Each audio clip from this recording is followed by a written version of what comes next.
네, 안녕하세요. 오늘은 피임법에 대해서 수업을 하도록 하겠습니다. 그래서 우리가 피임법은요, 크게 세 가지로 나눌 수가 있거든요. 자연 피임법, 차단 피임법, 그리고 호르몬 피임법으로 나눌 수가 있습니다. 그래서 우리가 자연 피임법부터 보도록 할게요. 그래서 자연 피임법에 있어서는요, 우리가 월경주기 이용법하고 기초체험법, 자궁경관 점액 관찰법이 있거든요. 그래서 지금 여기에서는 기전을 위주로 좀 정리를 해봤습니다.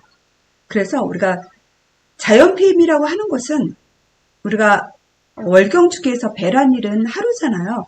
그래서 이 배란일을 예측해가지고 이 배란일 때 우리가 금욕이라든지 다른 피임법을 하는 것이 자연피임법이 되어지는 거고, 그래서 여기에 보면 월경주기 이용법하고요, 기초체험법이라든지 자궁경관 점액 관찰법은 피임이면서도 또 난임인 사람은 우리가 임신을 원하잖아요. 임신을 원하기 때문에 이 배란일이 중요하죠. 그래서 배란일 때 임신을 하기 원하기 때문에 우리가 난임 검사에서도 우리가 월경주기 이용법하고 기초체험법, 자궁경관 점액 관찰법이 난임 검사에서 배란일을 예측하는 검사이기도 합니다. 그 난임 검사이기도 하고 피임법으로 활용할 수 있다라고 볼 수가 있겠죠. 그래서 원리는 같은 거예요. 그래서 월경주기 이용법은 우리가 월경주기가 사람들이 참 불규칙하잖아요. 불규칙하기 때문에 우리가 짧은 주기가 있고 긴 주기가 있잖아요.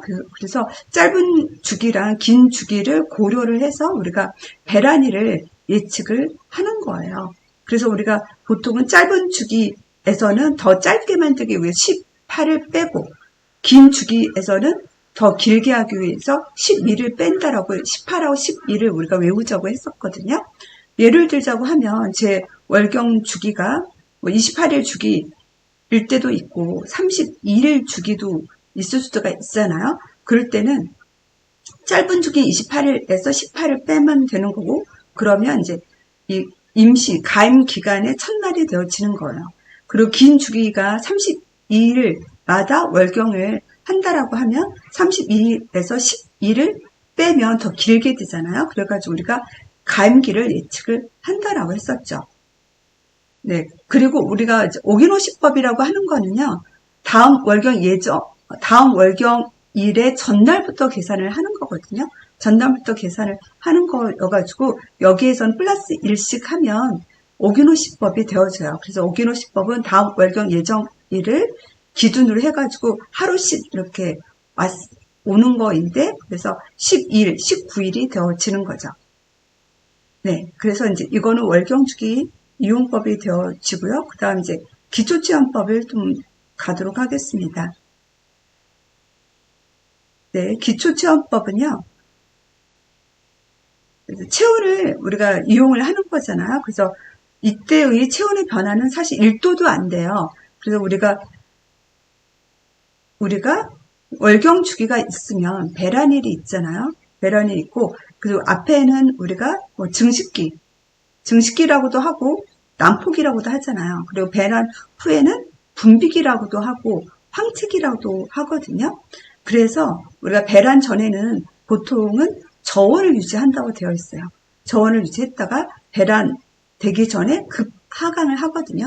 급 하강을 하고 배란이 끝나면 급 상승하죠. 그래서 상승을 한다는 것이 0.2에서 한 0.5도씨 정도 상승을 하고, 그리고 우리가 황책이라고 하는 이 시기, 그때는 이제 고온을 유지를 한다라고 하고 있죠.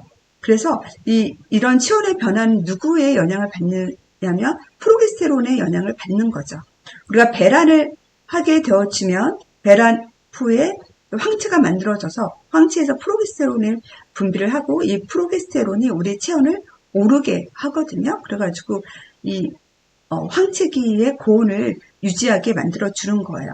그래서 우리가 임신을 했을 때도 임신 초기에는 황체에서 에스트로겐은 프로게스테론 분비를 하고, 그리고 임신이 한 3개월, 태반이 완성되어지는 게 3개월 있잖아요. 그래가지고 3개월 때는 태반에서 프로게스테론이 나오잖아요. 프로게스테론, 에스트로겐 나와서 우리들의 체온을, 임신했을 때 체온을 높게 유지하게 만들어 주는 거죠. 네, 그리고 자궁경관 점액 관찰법을 보면요.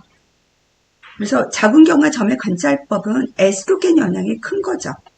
그래서 에스트로겐 영향 때문에 우리가 배란 시에 그 자궁경관의 점액 양상이 아주 중요하죠. 그래가지고 양이 많고 묽고 투명하고 그리고 잘 늘어나는 점액을 우리가 견사성이 많다라고 그렇게 표현을 하거든요. 그래서 그러한 우리가 점액이 되어져서 그때가 배란이다라고 했고요. 그렇지만 이때가 배란이지만 임신 가능성은 우리가 또 배란 하루로 결정이 되어지는 게 아니잖아요. 그래서 난자는 하루를 살고 정자는 보통 3일을 살지만 또 건강한 정자는 5일까지 산다고 하거든요. 그래서 우리가 경관 점액 관찰법에 있어서는요.